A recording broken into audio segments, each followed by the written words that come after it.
Hi guys, welcome to Ashwin talks. இந்த வீடியோல நம்ம இன்னைக்கு சாட்டர்டே எபிசோட், வீக்கெண்ட் எபிசோட்ல வந்து நம்மளுடைய சல்மான் கான் ஹிந்தி பிக் பாஸ்ல பயங்கரமா வந்து விஷயங்கள்லாம் பண்ணிருக்கிறாரு. என்னங்கிறதெல்லாம் வந்து பார்க்க போறோம். அதுக்கு மேலே நம்மளுடைய சேனலை வந்து யாராவது சப்ஸ்கிரைப் பண்ணாம இருந்தீங்கன்னாக்கா பண்ணிடுங்க. வாங்க இப்ப நம்ம டேரக்டா வீடியோக்குள்ள போயிடலாம்.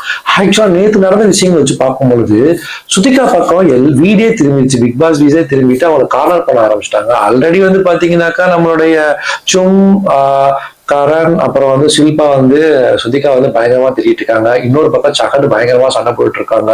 அதுவும் இல்லாம பிக் பாஸ் வந்து கன்ஃபர்ஷன் ரூம்ல சும்மையும் அவினாஷையும் நம்மளுடைய விவியனையும் கூப்பிட்டு ஒரு வீடியோ காமிச்சனால வீடே வந்து அவங்களுக்கு எதிராக திரும்பிடுச்சு. இதெல்லாம் வச்சு பார்க்கும்போது கண்டிப்பா சல்மான் கான் கிட்ட வந்து சுதிகாவுக்கு பயங்கரமா இந்த வாரம் இருக்குது அப்படின்னு எதிர்பார்த்துட்டு இருந்தா பார்த்தா நம்ம ப்ரமோஸ் எல்லாம் வந்து வெளியா இருக்குது. கொஞ்சம் சுதிகாவுக்கு சப்போர்ட் பண்ற மாதிரி சல்மான் கான் பேசியிருக்காரு. ஆனா உண்மையில என்ன பேசுறாங்கன்னு தெரியல. அதுல நல்ல சில கிளிப்பிங்ஸ் வச்சு பார்க்கும்போது அவர் என்ன சொல்லியிருக்காருனாக்கா, திக்விஜய் வந்து கூப்பிடுறாரு. திக்விஜய் நீங்க வந்து எலிமினேட் ஆனதுக்கு வந்து யாரு காரணம் அப்படின்னு நினைக்கிறீங்கன்னு சொல்லும்போது திக்விஜய் டேரக்டா சொல்றாரு, நான் எலிமினேட் ஆனதுக்கு காரணம் வந்து கரணும் சும்முன்னு தான் சொல்றாங்க. கரணும் சும்முக்கு ரொம்ப வந்து ஷாக் ஆயிடுது. என்னடா இது, நம்ம வந்து பெஸ்ட் ஃப்ரெண்டு நினைச்சு நம்ம போன நினைச்சு இவ்வளவுலாம் ஃபீல் பண்ணிட்டு தான் டக்குனு இப்படி சொல்றாருன்னு. அதுக்கு அவர் காரணம் சொல்லியிருப்பாரு. என்ன காரணம்னாக்கா, நான் எலிமினேட் ஆக போறேங்கிற ஒரு டயத்துல வந்து என்ன பண்ணியிருக்காங்கன்னா கரணும் சும்மா எனக்காண்டி பேசி இருந்துக்கலாம். ஆனா யாருமே பேசவே இல்லை, எல்லாருமே அப்படி அமைதியா தான் இருந்தாங்க.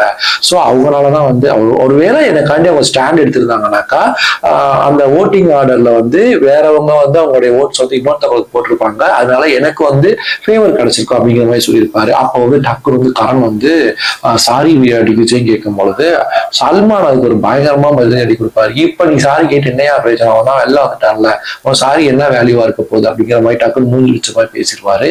அதுக்கப்புறம் வந்து பாத்தீங்கன்னாக்கா இந்த ஒரு விஷயத்த வந்து சல்மான் இன்னும் வந்து டீப்பா விசாரிப்பாரு. எல்லாருமே சுதிகாவை வந்து கேட்டுட்டு இருக்கீங்களே, சுதிகா அப்படி என்ன பண்ணிட்டாங்க, அவங்க வந்து ரேங்கிங் பண்ணிட்டாங்க, அதுக்கடுத்து நீங்க தானே ஓட் பண்ணிட்டு இருந்தீங்க அப்படின்னு சொல்லும் பொழுது ஓட்டிங் ப்ராசஸ் பண்ணிட்டு இருக்க பொழுது ஷில்பா உங்களுடைய ஓட்டு நீங்க திக்விஜய்க்கு வந்து எதிராக போடுறதுக்கு நீங்க வந்து ஈடனை வந்து சூஸ் பண்ணியிருக்காம ஏன் வந்து தேவையில்லாம நீங்க வந்து யாமினியை சூஸ் பண்ணீங்க.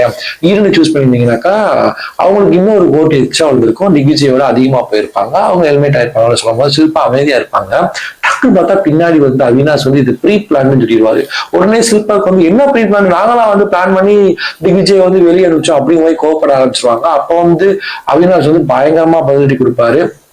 இவங்க பிளான் பண்ணியே தான் திக்விஜய் வந்து வெளியே அனுப்பிச்சிருக்காங்க, இவங்க வந்து சுதிகா வந்து யூஸ் பண்ணிக்கிட்டாங்க அதுக்கு அப்படிங்கிற மாதிரி எல்லாம் சொல்லியிருப்பாங்க. அதுலயே வந்து ஒரு பயங்கரமான சண்டை போகும்.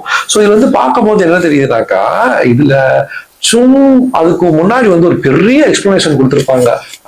திக்விஜய் வெளியானதுக்கு வந்து சுதிகா தான் காரணம், சுதிகா வந்து ஸ்டாண்டர்டாவே இல்லை, டைம் காணானது வேஸ்ட் அப்படின்னு ரொம்ப சொல்லியிருப்பாங்க. இதுல என்ன ஒரு விஷயம்னாக்கா, சும்மா அவ்வளவு தூரம் ஃப்ரெண்ட்லியா இருந்தாங்க சுதிகாவோட, என்ன ஃப்ரெண்ட்ஷிப் இருந்துச்சு அப்படிங்கிற மாதிரி தான் இப்ப கேட்க தோணுது. ஸோ சுதிகாவுக்கு இருக்கு யாருமே ஃப்ரெண்ட்ஸ் இல்லை, எல்லாருமே அவங்கவுங்க செல்ஃபிஷா இருக்கிறாங்க. சுதிகா அவங்க கேமை வந்து சேஃபா விளையாண்டுட்டு இருக்கிறாங்க. ஸ்ட்ராங்கா விளையாண்டுட்டு இருந்தா இன்னும் நாட்கள் போகலாம். பட் ஆனா இப்ப இருக்கும் பட்சத்துல ஒண்ணு சுதிகா திக்விஜய் ஹிந்தி மக்கள்லாம் வந்து சுதிகா தான் திக்விஜய் வெளியேறதுக்கு காரணம் நினைச்சாங்கனாக்கா, சுதிகா வரும் 2 வாரம் கழிச்சு நாமினேட் ஆகும் பட்சத்துல ஒண்ணு எலிமினேட் ஆகலாம், இல்லைனாக்கா அவங்களுக்கு வந்து வியூவர்ஸ் அதாவது சப்போர்ட்டர்ஸ் அதிகமாகலாம். எப்படின்னாக்கா திக்விஜய்க்கும் ரஜட்டுக்கும் பயங்கர சண்டை, திக்விஜய்க்கும் அவினாஷுக்கும் பயங்கர சண்டை. அவினாஷ் ஃபேன் அண்ட் ரஜட் கான் வந்து திக்விஜய் எலிமினேட் ஆனதுல ரொம்ப சந்தோஷமாகி ஒருவேளை சுதிகாவுக்கு ஓட் போடலாம்.